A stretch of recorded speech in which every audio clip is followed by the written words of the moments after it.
So, Amy Anthony, welcome to the Orgasmic Lifestyle Podcast. It's a real pleasure to Thank have you here. And you are an aromatherapist. And for those who are unfamiliar with your work, can you tell us what you do? Thanks for having me, first of all. And yeah, what do I do? I am a teacher and educator of aromatherapy and the safe and practical application of essential oils. So that's a very tight kind of staid description.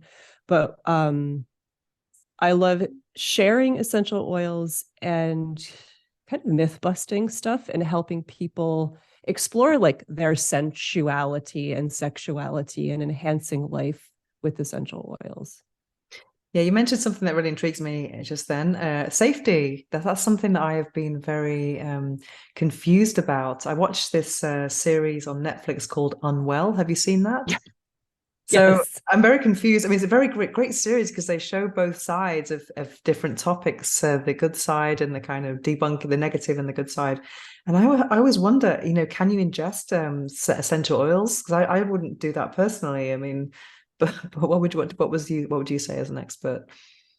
Yeah, so that's a great question because you can work with them internally with proper protocols and education. There Mhm. are folks, you're in Europe. We learned a lot about essential oil internal usage from the French. There are medical doctors who do work with essential oils, but they must be treated like medicine. So it's not a lifestyle. It's not saying, hey, lemon oil in your water every day. You know what? Take a whole lemon and squeeze it. There are essential oils have a time and a place for things. And I could go on a soapbox, but they're not meant for everyday use all the time internally. They are incredibly concentrated substances. Oh, that's very interesting. So if you just fancy having your room smelling a certain way, would you not recommend using them that way? Let's say for me, I love jasmine, ylang ylang. I mean, oh, yeah, is that what you're smelling now?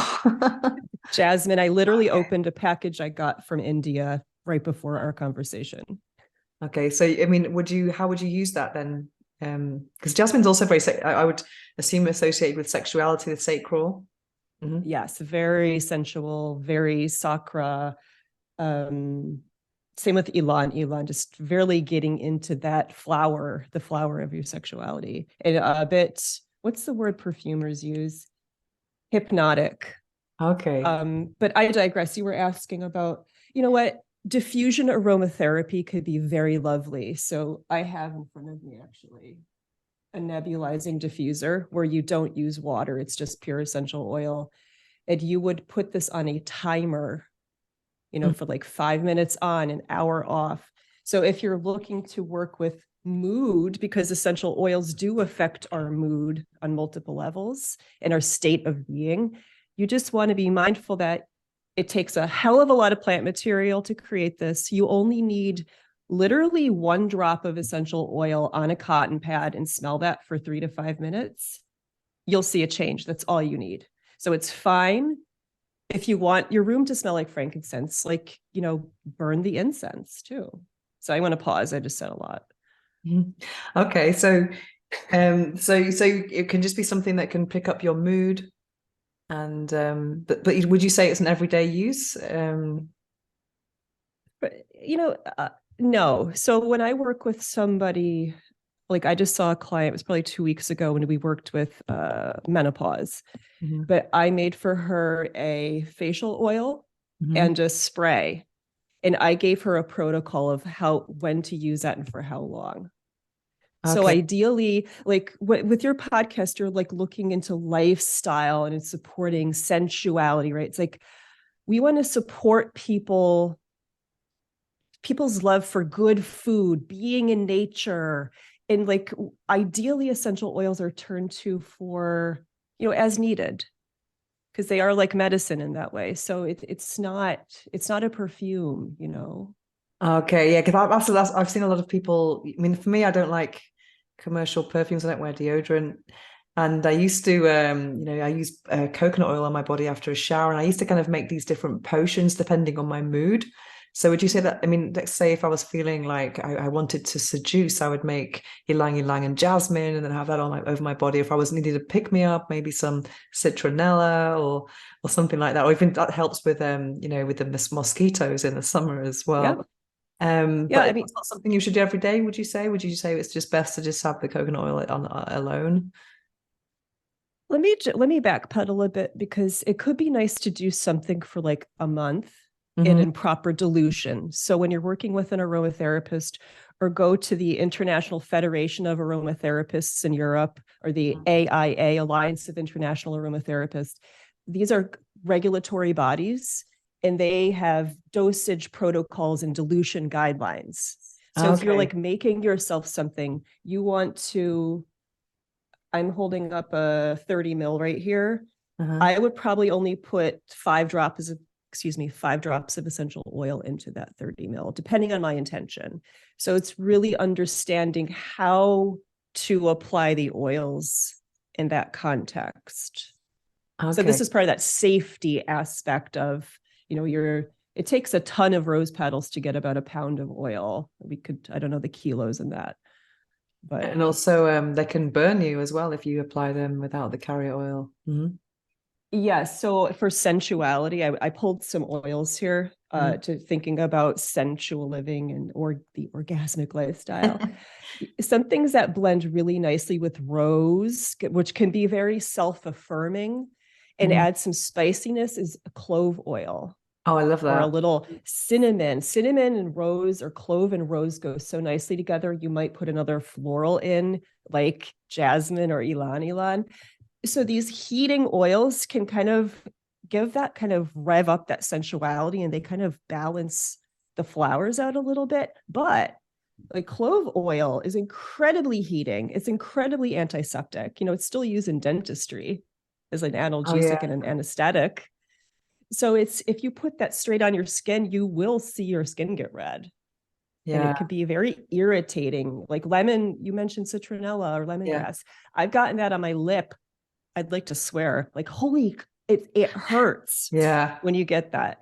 So the dilution's important. And it would be great to do like rose and clove properly blended in a massage oil for pleasure, Mhm. or seduction, but dilution. Yeah. So basically having an intention behind it, not just saying, I want to smell certain things. Is that what you mean? Beautifully said. Okay, so I'm assuming as well, it's very difficult as a consumer to know which oils are the good oils. That's really hard. Do you have any tips, buying tips for people who are not as well versed in oils as you are? How do you know how to spot a good oil? So that's a great question. So you're talking about like, where do I go? Who do I buy from? Yeah, exactly. Because for example, if Yeah. I go on Amazon and I want to buy, obviously you can get some good stuff on it. It's not all bad, but then you get you read the comments and some of them are saying, "Oh, this is fake" and whatever. But Yeah. how do you know? How do you know what should you look for in a good oil company? So there are several out there. I'm going to just give a shout out to there's Florihana in France, in Oshadi in England. There are several others, but you just want to go to a website. You want to see, and you're trusting, right? You want to see botanical name, the Latin name. Okay. Uh, so let me put like Rosa alba. I have a white rose here. I want to see rose and Rosa alba. I want to see country of origin. Maybe you buy a sample. So an essential oil, and do this because it's good to buy a crappy oil and then buy a good oil and do a compare and contrast because essential oils are not oily at all. They're Okay. very fluid and mobile and they're lipid loving. They love to go into our membranes. Like our mucosa, our skin, they readily absorb. They shouldn't feel slippery. That means it's adulterated. It should smell like a poem. There should be Uh-huh. many levels of smell. It is a perfume, like because the chemistry is so complex. You could have over 30 components in a single oil, over 30 chemical components, over 100, depending on the plant. So you want to smell something that doesn't give you a headache, that has what in perfumery you call the dry down. So it What's the should dry move down? you. What? What is the dry down? when you spray a perfume, a really Uh, good and a bad perfume, you'll smell the top notes first, like the citrusy floral stuff, and then it changes, and then you'll get like the base notes. mhm. That's called the dry down Oh, of okay, the I get it. Yeah. So yeah, it changes, obviously, that smell of that yeah, is it's different. Yeah. yeah. And that's the thing I just said. Like, if you go to, I love telling people and sharing, go to your local health food store. And there are some brands that are there. They're not like wow artisanal brands, but you could still go and smell and buy something and smell it. The Mm. nose knows, as the saying goes. But you shouldn't, again, not get a headache. It should evaporate quickly if you put it on a piece of paper, Okay. What depending on about the looking at, let's say, I always look for things when I'm looking for anything cosmetics wise, I look for the list of ingredients. I want it to be one ingredient, mono ingredient, and also organic. Would that be something you would advise as well? So let me first say yes, one ingredient. So you want to see that Latin name. That Okay. is the single ingredient. So if you buy lavender, true lavender, or it's called French, there's so many common names, lavandula angustifolia, Okay. genuine and authentic. You don't want, and if it is a blend, it should say that on the bottle or on the package on the website. Hmm. Um, and organic, that one's dicey because if you have people wild crafting, or not all small people can afford the organic process, it would be really nice to have an organic oil. But I think other people in the industry, meaning aromatherapy, they acknowledge that it's a lofty goal to have that certification and not everyone can have it. So when you do steam distill something, and that's how we obtain these essential oils, they go through the distillation process. Even if something is vaguely questionable, I hate how I'm saying this, it's not going to come over. Stuff comes over in trace amounts, but I want to pause because I'm giving you a weird answer here. But organic is not the benchmark. It's like I've gone and wild harvested out with people for distillation, and it's it is what it is. It's a tough question to answer. So do you make your own essential oils? I love that question. No, because it takes so much plant material. Personally, I spend time between New York City and the East End of Long Island. I'm grateful I have a home there with my husband, and I distill for the hydrosol. So that's like rose water. Oh, I So love we it. distill things. Yeah. So I distill things I grow, like patchouli, speaking of sensuality. I've distilled lemongrass that I grow. And basically, I'll harvest a pound to 3 pounds of plant material, and I'll get my hydrosol because that's what I want. And then I might get this much essential oil, like Mhm. even less than a milliliter. So what got you into this industry? Were you always interested in aromas? It's tough. So the answer I couldn't have told you when I started studying in 2012 is that I was always connected with nature. I know I needed it, but I moved to New York City. I went to college here, and I knew I was missing nature. And the essential oils, over time, they found me, and I was compelled to study, not knowing why. But looking back, it was my connection to nature. And that is a big part of my message to share with the world, is that the essential oils are a way to connect with nature. Because if you're stuck, you're in Barcelona, I'm in New York City most of the time, it's pretty crazy. And if I can make a blend and put it in my coconut oil that I put over myself, or smell something once a day, you're changing yourself. You're helping yourself. Definitely. I found since I've had a spiritual awakening about maybe 5 years ago now that I don't really want to use deodorant anymore, and also commercial perfumes really bug me. Do you think this is normal? And I'm also more attracted to I mean, like yesterday I was at an artisan fair and it was all organic teas and handmade incenses and essential oils and rose water and all of that. And I just one of my friends asked me, what does being a witch mean to you? And for me, it's about potions, and it's not about spells. It's about potions and just being connected to nature. And I found that, when you have friends who just like wear, that they're just, you smell the perfume before them. I find that really bugs me. I used to be like the same. I used to, choose the strongest perfume I could find years ago when I was wearing perfumes, and now I'm not one for ages. And I'm trying to think about what's my next perfume choice. It's a bit I'm just not really what really sure what to do with that. Do you think that's a normal if you're in your world of, like, let's say, natural smells, do you find commercial perfumes to be more kind of bothersome than attractive? Oh, yes. Yeah. And I just do want to share that during my journey of becoming an aromatherapist, I stopped wearing deodorant and antiperspirant. I make a lot of my own facial care products. Uh-huh. It's part of the journey. And once you're in touch with, when you get the real deal, Mhm. like you're in now, you're like, you're doing this beautiful green witchy stuff. And once you taste a real tea, or once you smell real rose oil, and then you compare that with a synthetic, and you're like, my head hurts. I think it is part of the awakening. Mm. And it is so subtle, that awakening, where one day you're just like, that doesn't seem right anymore. I don't know if this feels the same to you, but it's just like, yeah, I don't need to wear that anymore. I'm going to start washing my hair with clay. It's like, Yeah. it's, you have these, they're not aha moments either. I don't feel they just kind of sneak up on you and you're like, yeah, that's okay.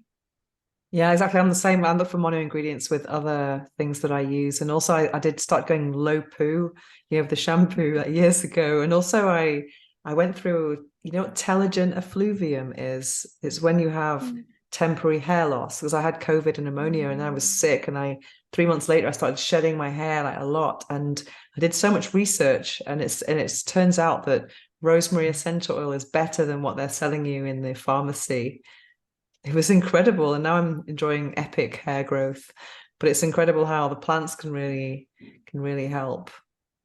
Yeah, I love that. I mean, I contributed to an article on rosemary, and that, I forget what the publication was, but it's incredibly stimulating Mm. to the scalp, to the skin, to the mind. There's much research out there how rosemary is effective on memory, like clarity of the mind, and working with like memory retention. So like essential oils are not just about smell, because they work with our neurochemistry on a deep level. They can penetrate the blood-brain barrier, and they work with dopamine receptors, GABA receptors, and it's powerful. Well, I Uh, think smell in and it's general, like with our memory, when we smell the smell or the perfume of our ex-boyfriend, or what we used to wear when we were young, or even your childhood home, all these smells really provoke different memories. Yeah, they do. And that's the thing, is they work on that level of, you could smell something that has that memory recall. You Hmm. could build new memories, and then literally the chemistry of the oils are affecting you beyond memory. And that's the thing that's really interesting about essential oils, and why we shouldn't use them like diffuse every day, overnight. Like, this is chemistry, they're chemicals that we're taking into ourselves, even through smelling. Hmm. They're tiny, tiny, tiny. So So you make your own blends then? You make special blends. So what would you make? What kind of blend would you make for, let's say, libido boosting? um, I have a bunch here. So it depends on what we want to do, but there's kind of a greatest hits palette that Mhm. the aromatherapist would choose from. And I am doing a disservice to the industry by giving this shout out, but there's been research on, see, I should know the Latin name, Picea, blue spruce. Specifically, a lot of men are working with it to boost testosterone, Ah. which I think is interesting. But women, we have testosterone too. So it Mhm. could be interesting to incorporate that into a blend. But when I look at my oils here and I'm thinking about some of the greatest hits, like for libido, first, like with aromatherapy, you really want to look at you and how are you doing right now? You need to feel calm, right? To get into the mood, you should ideally be calm and feel comfortable. I don't know, would you agree with Mm, me? absolutely. Yeah. So I want to support that. And that's when we can start to turn to things like some of the greatest hits, like patchouli is one of the go-tos. Mm-hmm. And I have a video and a writing about it where time and time again, like it chills you out. And my one liner is it gets into your hips. It lets you sink in to your body. So you can really get in there. Patchouli and rose. So rose is like a centerpiece for that self-love and chilling out. And then if I wanted to add a little of that exotic kick, I might turn to the jasmine or the ylang. They aren't interchangeable. They have each has their own, like jasmine's a bit more hypnotic and it has the notes of like that indole and a little dirt. And ylang is just, she always reminds me if you were to lay on a chaise lounge and just like hang out, you're like fan me and feed me grapes, like that's conjuring ylang. Someone that's not well known in the essential oil market, but it's an herb Damiana. Ternera Oh, I love diffusa it. is the Latin. I have the Oh my! tea sometimes. That's a real libido booster. I have personally had some exchanges with my spouse for like when this is going into the mix, it's just like wow. So it is a libido booster. Mm-hmm. It's not easy to find. So this is part of the holistic approach to aromatherapy. It's not always about the oil. You could take the tea or the tincture from the herb. So you might want to blend Damiana with jasmine and maybe a like kind of again patchouli or some centering with like an Atlas cedar or a Cedrus deodora, some of the cedar trees. So I'm going to do this right now. I'm opening some bottles. And if you want to get really pricey, you could put oud in the mix or agar wood. Be careful of sourcing. Don't buy it off of Etsy. I'm being brutally honest. Yeah, it's So good. I'm going to smell Damiana with cedar wood and this new, I'll give him a shout out. My friend Krishana at Nisarga Farms in India. I just got this Jasmine Otto from him. Where did it go? And very exciting. So if you were to smell that together and let that take you away and maybe put it in a, massage oil. Like that just hit me right in my third eye. Wow. Wow. And it's really calming. Uh-huh. Yeah, wow, that's heady. So that was just wow, just an example of just you can smell maybe with this stuff and just let it sink in and see what happens. It's really interesting. So what about do you make blends for more kind of spiritual purposes? Let's say I've seen online blends for, let's say, manifesting money or abundance, things that relate to, let's say, the sacral or the solar plexus chakra. That's a really cool question because I had never thought of it. I don't work through that approach because I think generally the folks that find me, because to have a consultation with me, it's in person only and by referral. Okay. Because like you live in Barcelona. I'm like I work from my apartment, and I just don't want anyone from New York City coming into my apartment. But generally, I work with anxiety, confidence, sleep. So kind of those fundamental ways of how can I help you support feelings of, confidence or things like that. I just saw someone, again, we worked with sleep and menopause, but also anxiety about her symptoms. So it's a slightly, I guess, different approach, but it's the same thing. Because Yeah. I'm working from the same palette of oils that other aromatherapists work with. Okay. So you must have a very developed sense of smell, no, to work in this. Yeah, it's like any muscle. Yeah. Like I like the saying, like, you're not born a food critic, you're not born a perfumer, right? You're not born, like, you have to learn this stuff. And when you smell the oils and different oils from different parts of the world, that's why I suggested, to you and your listeners, go get a crappy oil, like one just off the shelf at the health food store, and then try to get one from a place that aromatherapists shop at, like Oshadi is one I mentioned in the UK, Fragrant Earth. There's like so many.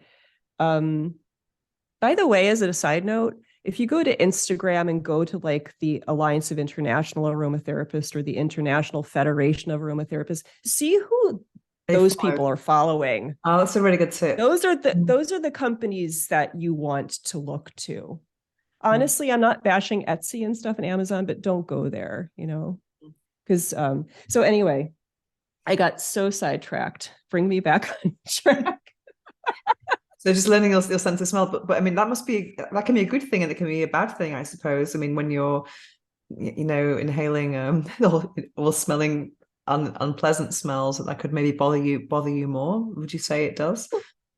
Well, like you said before, yes, because when you're attuned to this different approach of smelling real but concentrated ingredients, smelling someone's overwhelming perfume is awful. Just in the lobby here in my apartment building, the super part-time super washes with, there's a brand called Fabuloso here in the US. It's terrible. And it like gives you a headache and you're like, this is making me miserable. I have to ask him to stop using it. But yeah, it makes you more attuned to the bad car fresheners that are in the taxi drivers or Uber drivers, the fragrances that are just pumped into stores. You Yeah. become really aware of the bad stuff that we're inhaling all the time around us. And a lot of people aren't aware of it because I think a lot of people are like, oh, it's smell, whatever. Yeah, I was just thinking of shop smell. Yeah, there's a lot of that around. bad. And also, I was thinking about the Unwell series. I thought it was so interesting how they showed some good parts of essential oils and how they were healing people, but then the bad side about becoming MLMs. I mean, that's something that I really can't stand personally, but it's crazy how something so pure can be used or transmuted to be not such a good thing. Where greed gets involved and it's not about healing anymore. Yeah. Not always about the best quality as well. That's the thing. And I really try professionally to stay neutral and to not bash anyone. So I'm Yeah. just but something, and I used to teach aromatherapy level 1 and level 2 certification. And I just started really teaching the level 2 and then the pandemic hit. But I would always share with students, and this is how I feel, like my goal is not to see you every month as a client. I'd love to see you a few times a year if this modality works for you. But like the person I just saw with her menopause, she's like, oh, let's do another blend together. And I'm like, let's you wait and let's work together in the spring. I'd love to see you again, but let's see how this goes. Like I don't want this to be consumptive. I'm aware of how much plant material it takes. I'm aware of, oh my gosh, all the bottling and packaging. Mhm. Like I hate the consumptive part of it, like in the unwell part. Like Mhm. you're making money off the backs of other people. I mean, we all do that in a way in our world, but it's like there's someone that helped those plants grow. Someone harvested. There's women in India waking up in the early morning to hand pick jasmine. Yeah. Like there is a real, global supply chain. I'm saying it that way because the pandemic really showed us Oh, how definitely. connected we are, right? But I'm always back and forth of the consumptive part and making product. Mhm. And then there's the therapeutics. And this is why I'm always like, please turn to the oils to help you connect with nature. Mhm. And if you don't mind me sharing something I was anticipating our conversation. Mhm. And every week for over 10 years, I volunteer at a soup kitchen. And over the past 3 or 4 years, I've made the soup every Thursday. And I always put herbs in it, Mhm. the soup, when I can. And one of the best things I do to think about an orgasmic lifestyle is just put my bay leaves and fresh thyme in a pot. And after they've steeped for like 30 minutes, I take that lid off and oh my God, like 20 bay laurel leaves in a pot. And you're just like, oh my God, that's where it's at, you know? Yeah, So because obviously, I hope, yeah, I just hope I'm making sense here, because I feel like I'm just oh, sharing a lot definitely. of information. And we could get excited about plants, you know, and not just the essential oil and them being things to consume. Absolutely, I'm so excited about plants in general, especially when I stopped using tea bags. That was a great moment because then I started making my own blends, and I had all these little. Oh, I don't even have any glasses. I have old jars, and I have all these jars everywhere full of different leaves. And then I just love making my different blends. The morning blend, the digestive blend, and then the sleeper blend. For teas, it's amazing. So you must have beyond oils, I guess you're into plants as well, because I read you were a gardener. Is that correct? Yeah. Yeah. So I make my own herbal teas too. It's Mhm. about cooking with the herbs, loving them, gardening. I've been a gardener since I was a kid. So I just this weekend, it was warm enough. I was outside just tending and doing a little weeding. So it is really getting to know these guys, these friends, these plants, and connecting. Because if you don't know the plant or try to understand it, how do you know how to work with it? You know, so and that's important to me as a teacher, as an educator, as a practitioner. So if and just being outside. Mhm. I mean, there's evidence that shows that the soil, the bacteria in the soil, and there's a name like that, that's really enriching to us. There's actually the smell of the soil and the organisms in there. So having this connection it's just vital. Yeah, it's quite primal, I guess, as well. But I guess for me, I live in a flat, so I don't really have that contact with. I'm a tree hugger when possible, but I don't have a garden, unfortunately. But I do go to farmers markets to get local, in season, organic. So I'm investing in the soil of tomorrow, and I go to this incredible woman who has. There's a lot of old shops here, these herbal shops that have the big jars, and they have the labels with calligraphy. You'd Oh love my it. And gosh. these old weighing scales. I just love it. And I say, I want a digestive blend, and I get all these mixes of stuff, and I get like a big jar, and it's €5 or something. It's just, I love them. I feel at home in shops like that. I do believe I was burnt as a witch or something in a past life. Because imagine in the past, women like this wouldn't be appreciated by society. Do you ever think about that? Because I think in the past, I think a woman who was, let's say, a green witch, or someone who's a herbalist would not be. They would be maybe a bit underground and Yeah. living in fear. Yeah, you have that. I mean, that's a whole topic, right? Of the burning of witches and Yeah. that what certain societies did to wise women. But yeah, Yeah. you have that connected knowledge to the earth in plant medicine.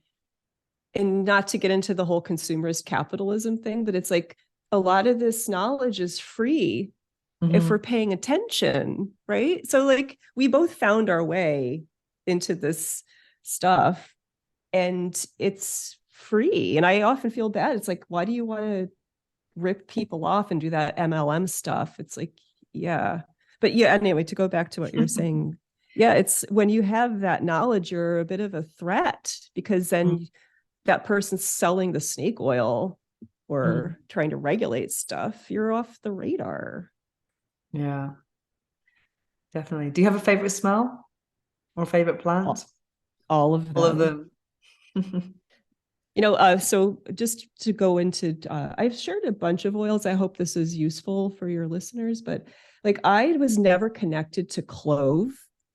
Uh, And then for some reason in the fall of like the last November, I was like, clove, hello. It started with my soup making. I think I was putting clove bud in my weekly soup I was mentioning. I was like, I need to go spend time with that oil because usually I just use it in oral care. And then I was like, clove and rose. And suddenly I was like all into clove for probably 3 weeks. So I'm sharing that with you because there's this love affair that comes and goes. And then someone else, some other oil or plant comes in your life. I'm like, oh, here you are. I need to spend time with you. And it's seasonal, it's how you're feeling, but there's a lot of seasonality to it too. Would you say it's You, like a message about maybe the chakra that needs attention or something like that? Do you think about the chakra system when you work with oils or different plants and what is needing? I do, in a sense that I'm not trained in chakra works per se, but I did create this entire workshop on essential oils and aligning them with the chakras to support. So I do, in a very intuitive way, think of like flowers for the heart chakra, Okay. roots for the root. And I have a class on my website, but it's like my baby when I make that class. Um, yeah. But it's part of when you blend, you get to learn when you study from all these approaches of blending, you know, and that that's part of it is when you kind of tap into that chakras and what plant part are you blending with. Leaves for the throat chakra, because leaves kind of talk for the trees in a way. Oh, that's interesting. And have you managed to actually replace a lot of, let's say, commercial products with more natural plant products? I'm thinking, for example, for me, I haven't replaced, I'm still using Ariel detergent for my clothes. And sometimes you just think, are these plant equivalents or the kinder equivalents going to be as efficient and also for, cleaning the house and toothpaste and things like that? Have you completely Yeah. replaced all of those products that might not be entirely natural? So yes and no, because I've played with things. I have made my own toothpaste, but sometimes I'm lazy and I just use what my husband has. Mm-hmm. My most of my cleaning supplies are I clean with distilled water, vinegar. But I do have the heavy guns. I don't allow bleach in my house. I get my husband on board slowly. I got him composting years ago. It took some work. But I honestly am lazy. I'm letting everyone know that. But yes, I make my own facial creams. But when I run out, I might actually just go and buy, like, Kiehl's is right around the corner from me. I Mm-hmm. think, it's a well-known brand. And I might just go to Kiehl's and buy that. So I sometimes I'll be really good and be like, yeah, I'm going to make my own face cream. And then I'm like, oh, I ran out. So I'm like, I'm both. But years ago, like, I use like the seventh generation fragrance free detergent and I'm happy with it. So I made these transitions and I think there's good efficacy, honestly, in a lot of this stuff. So yeah, I cheat sometimes. That's obviously more convenient. So what about do you have a book that changed your life? It can be Uh, anything because I ask everyone this. What's the book that changed your life? you know what? So two things come to mind because I just was reading an article in the New York Times yesterday. Robert Kimmel, I forget her name. She wrote Braiding Sweetgrass. I Mm-hmm. think that's one that everyone should kind of get to know. There's one I read. I'm looking at my bookshelf over here. If you just give me a second. Okay. It's called The Well Gardened Mind, The Restorative Power of Nature by Sue Stuart Smith. She's a British, I want to say this right, psychiatrist and psychotherapist. And this is a kind of goes back to my theme. It like was really supporting, I read it this summer, of connecting with nature and how gardening is healing and it's therapeutic and it's worked with to heal and help bring wholeness to soldiers with PTSD, non-soldiers with PTSD, people with addiction, overcoming addiction, and how connection with nature as a whole, but specifically getting out into the garden, like you go to the farmer's market. This to me, I've recommended it to like anyone I could because it really shares my message of get out there, sit, smell, observe, go to that park. You need that quiet alone space with nature to be whole. And yeah, I'm a proponent of that book. I should Absolutely. start getting I need kickbacks for how much I recommend that book. You can get an Amazon link if you're okay with Amazon because they do They affiliate do. stuff. What about a phrase that you live by? Do you have a quote or a phrase that you live by? I wish I had one that came to the top of my head, Mhm. but honestly, for the theme of our conversation, I wanted to say to get back to the plants. Oh, okay, it's a great That, message. Hmm. and like you said, I'm so uh loved it when you said I got rid of the tea bag. Because Oh like you're yeah, in there with the plants and like that's getting back to nature. Is like you're like, I'm taking control of this and I'm making my own stuff and I don't need that tea bag and that waste. It's yeah, just get back to the plants in any way with our food, right? Like a real sensual way to live is to smell your food, cook with it, love those herbs and spices, and it could just be so satisfying. yeah. I love nothing fills me with more joy than having a full fridge of organic vegetables. I'm vegan as well, so everything is all my food is ingredients. When you buy, let's say, a normal pack of oranges, they have ingredients which you might not know sometimes, but it's incredible. If you look at the packet, they'll have all of the E numbers that they've been treated with. So I like to buy direct and in season and local. So every couple of weeks that I go to the market, the produce is changing because it's always changing with the season.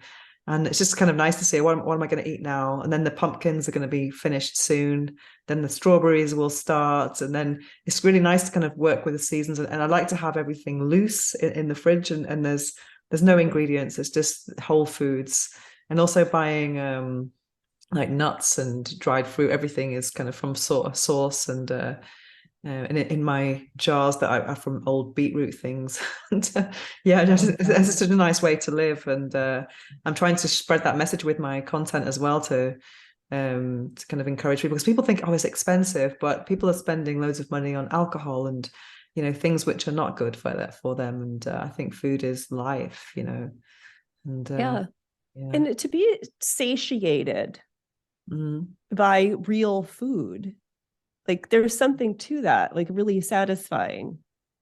And I'm just pausing because for just 2 weeks, let's not make this about me in this sense, but my dog, she's going to be 13, was undergoing radiation therapy. She's doing very well.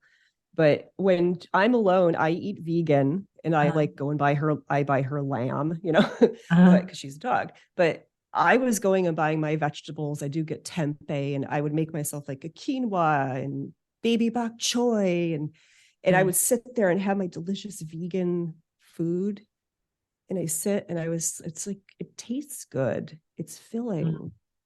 To talk about ingredients, right? I'm like going and buying my stuff and it's satiating and it doesn't mm. leave you empty. Yeah, I feel like it's an expression of love. For me, it's not really about ethics. It's about for me. I do it for me.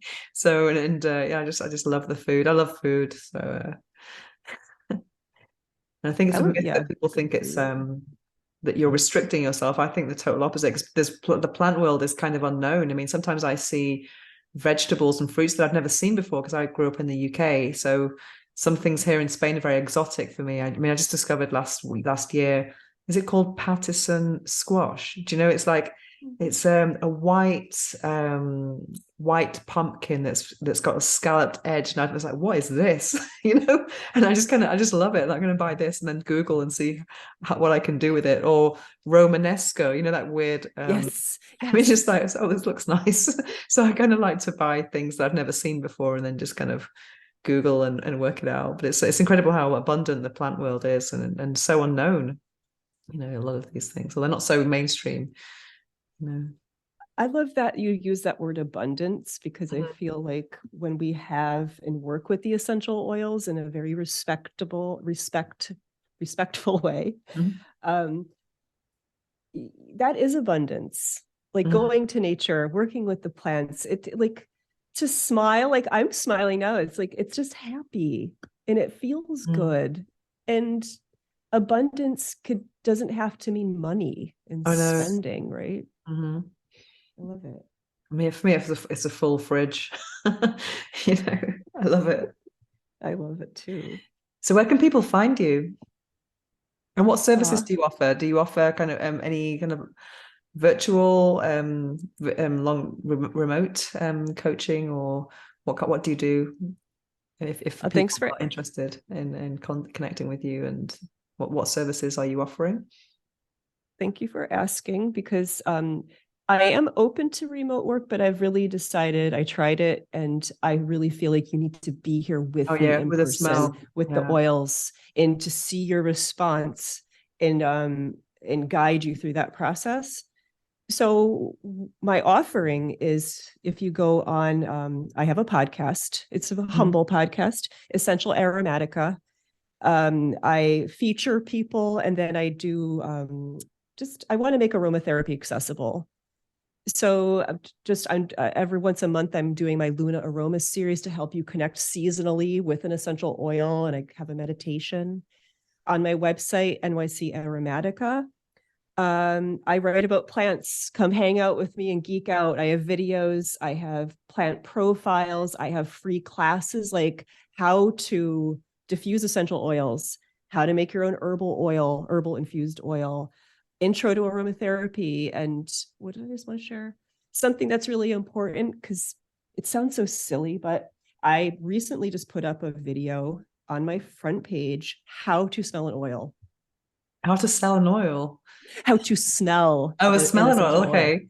Yeah. Any tips that you can share Yeah. now? So, Uh, yeah, well, go check out the video, okay, please. great. But literally, go find a single oil or a blend that you might have and put it on a cotton pad, one little drop. Hmm. And I have my hand like 1 to 2 inches away from my nose, and Hmm. sit there and smell that for 3 minutes and see what happens. And the gift you can give yourself is, before you do that, write down, how am I feeling right now? Whatever that is, emotionally, mentally, physically. Smell that oil without distraction for 3 minutes on that cotton pad, and then see what happens. How can you explain it if, let's say, someone doesn't like a certain smell? Because we don't all like the same smells. I mean, for example, you mentioned patchouli earlier. I just don't like that smell. It smells like musty or kind of old money, people say, and I really found it kind of like it's in a, I don't know, a damp room. I don't know. I didn't really find Yeah, it. Yeah. that's What does it two mean? answer Mm. two answers is, so before, when I was preparing to speak with you, I had 3 patchoulis out in front of me. I have Okay. patchoulis from different parts of India. I have some from Haiti, Sri Lanka. Some are distilled differently. It's give give the oil a chance, but Mhm. if you hate it, there's going to be another oil to turn to. Don't feel like you have to challenge yourself. So this is Okay. the thing about an aromatherapist, is this is why it's important for me to work one-on-one with someone in person. Even if I told you that like rosemary is great for hair and for stimulation, we talked about before, like hair growth, all this stuff. If you hate that, my professional, like ethical job is to not force that on you. Uh-huh. I can find a different oil to support you. And that's the thing. Word of advice to your listeners is, don't work with someone that forces stuff on you. Hmm. This Or will even if work. it's a This is smell. like, Yeah. yeah, if you hate the way it smells, you're not going to want to use it. It might give you bad memories. Like, Yeah. you don't want to do that at all. And my job as an aromatherapist is to understand the personalities of these oils, so then I could work with you, you Okay. know. Excellent. So where can people find you? What's your website?